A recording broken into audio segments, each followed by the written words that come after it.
Assalamualaikum warahmatullahi wabarakatuh.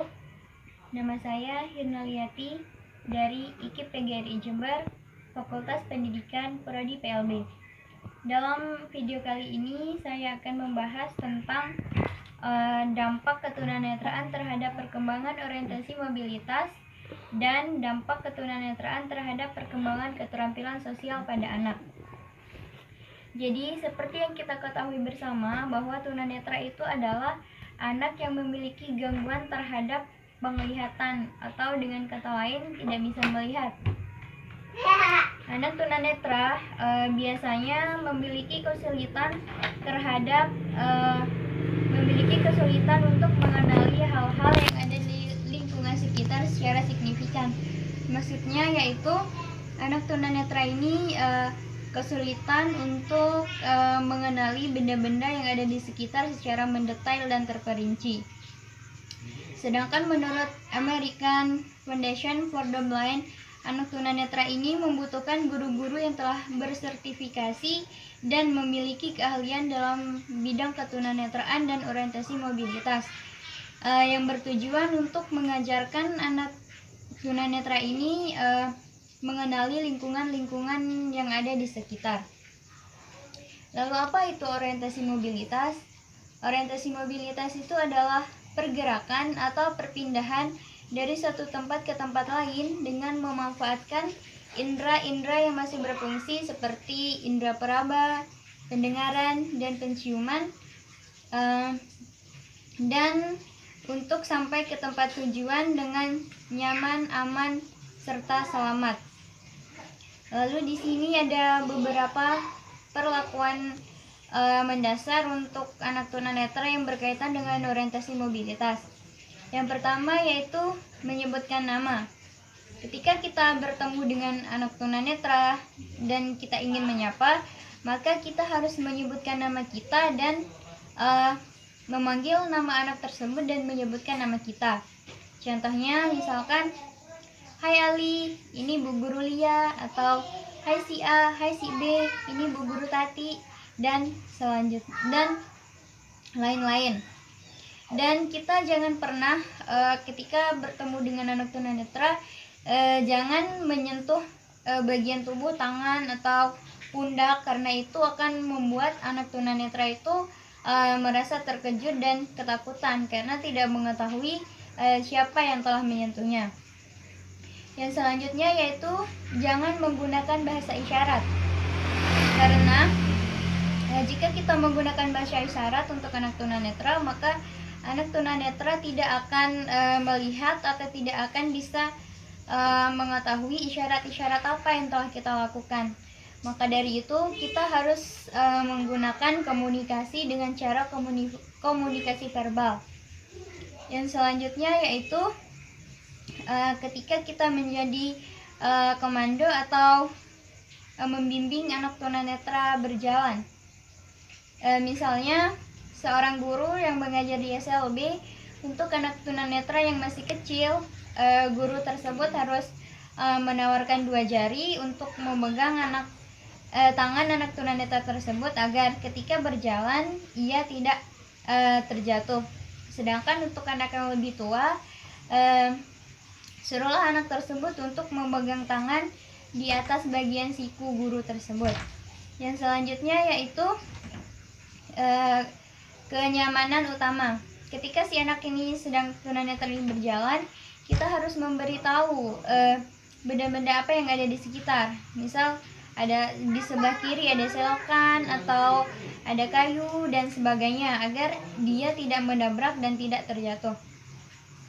Lalu yang selanjutnya yaitu adalah ketika anak tunanetra menjatuhkan benda atau menjatuhkan barang, kita jangan pernah memberitahu anak tunanetra ini benda itu ada di sana atau benda itu ada di sini, karena anak tunanetra itu akan kebingungan untuk mencari benda tersebut. Maka yang harus kita lakukan adalah memberitahu bahwa benda itu ada di sebelah kanan, ada di sebelah kiri, ada di depan, di belakang, di bawah, atau ada di atas. Selanjutnya yaitu masalah-masalah dan dampak ketunanetraan dalam lingkungan keluarga, masyarakat, masyarakat dan penyelenggara pendidikan. Tentu saja menjadi seorang tunanetra itu tidaklah mudah, dan menjadi seorang tunanetra itu sangatlah sulit.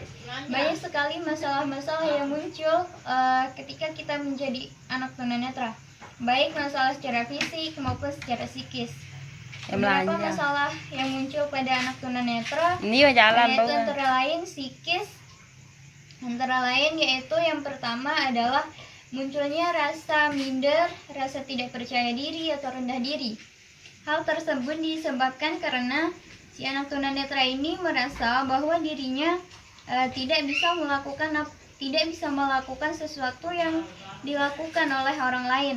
Dia merasa rendah diri, tidak percaya diri karena merasa bahwa dirinya itu adalah anak yang lemah dan tidak bisa melakukan sesuatu.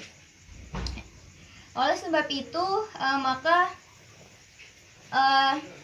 hal tersebut menyebabkan terjadinya kurangnya sosialisasi anak tersebut dengan masyarakat dan lingkungan sekitar. Yang selanjutnya yaitu adalah tertekan dan merasa putus asa. Hal ini disebabkan karena kurangnya penerimaan dari pihak orang tua, dari keluarga dan masyarakat sekitar, sehingga menyebabkan si anak ini merasa tertekan dan putus asa karena tidak bisa melakukan sesuatu yang diharapkan oleh orang tua ataupun keluarga. Tidak bisa melakukan sesuatu sesuai yang diinginkan oleh orang tua, sehingga si anak ini merasa tertekan dan merasa putus asa. Yang selanjutnya yaitu depresi. Jika seseorang atau anak tunanetra ini merasa tidak dihargai, merasa tidak dianggap, maka rasa putus asa dan tertekan yang telah ada pada diri anak ini akan berubah menjadi depresi, dan hal tersebut sangatlah tidak baik untuk perkembangan kepribadian dan psikis si anak tersebut. Yang selanjutnya yaitu bimbingan konseling untuk anak tunanetra. Bimbingan konseling atau bimbingan yang dilakukan oleh seorang guru atau seorang pendidik kepada si anak ketika si anak ini mengalami masalah, antara lain yaitu ketika si anak ini merasa bahwa dirinya tidak dihargai, tidak dianggap, sehingga timbullah rasa tidak percaya diri atau minder. Seorang guru harus memberikan nasihat atau memberikan motivasi kepada si anak ini agar ia mampu mau bangkit dan berjuang dan berusaha untuk belajar agar ia mampu melakukan sesuatu seperti anak pada umumnya. Menjadi tunanetra itu bukan berarti kita tidak bisa melakukan apa-apa yang dilakukan oleh orang lain, asalkan kita ingin belajar dan berusaha. Lalu yang selanjutnya yaitu adalah ketika si anak merasa putus asa, merasa depresi, maka sebagai seorang guru atau sebagai penyelenggara pendidikan, kita harus memberi bimbingan atau memberi nasihat kepada si anak ini, memberi motivasi supaya ia ingin belajar demi untuk meraih apa yang ia inginkan. Selanjutnya yaitu ketika si anak merasa down atau merasa tidak bersemangat atau merasa malas, seorang guru harus memberi pengarahan atau harus menjadi inspirasi bagaimana caranya supaya si anak didik tersebut mampu melakukan sesuatu yang telah ia lakukan sebelumnya. Karena sesuatu apapun itu, jika kita ingin belajar dan ingin berusaha, maka kita akan mampu untuk meraihnya.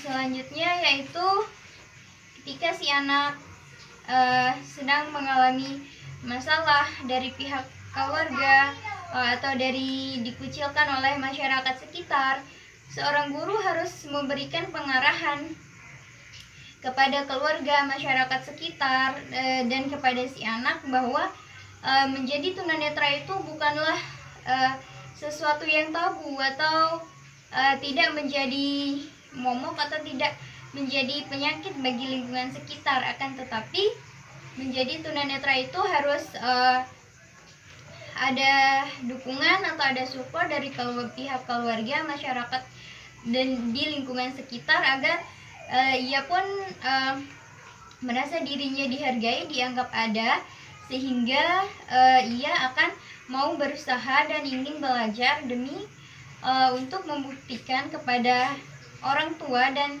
keluarga dan masyarakat sekitar bahwa ia pun bisa melakukan sesuatu yang bisa dilakukan oleh anak pada umumnya. Karena selama kita ingin belajar dan ingin berusaha dan berjuang, maka apapun itu pasti akan bisa kita raih, karena usaha tidak akan pernah mengkhianati hasil. Sekian penjelasan yang dapat saya sampaikan, kurang dan lebih mohon dimaafkan. Assalamualaikum warahmatullahi wabarakatuh.